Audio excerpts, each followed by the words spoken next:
Hi guys, Andrew here, Urban Automotive of Ontario, Canada. Here with you with the last part of our BMW oil leak project here. We did the oil pan on this one here.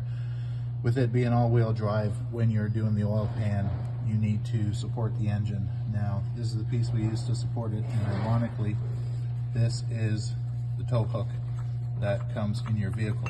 These are available through your tool suppliers.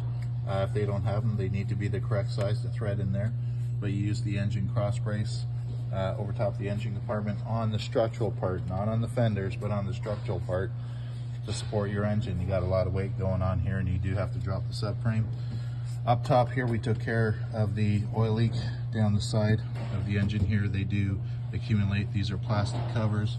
Over time and heat cycles, they distort, and as well the valve cover gasket gets hard and dries out and loses its sealing capabilities. So we changed out the valve cover and the gasket, and again we're going to send this over, engine shampoo, and it'll be oil leak free to drive for a few more thousand K.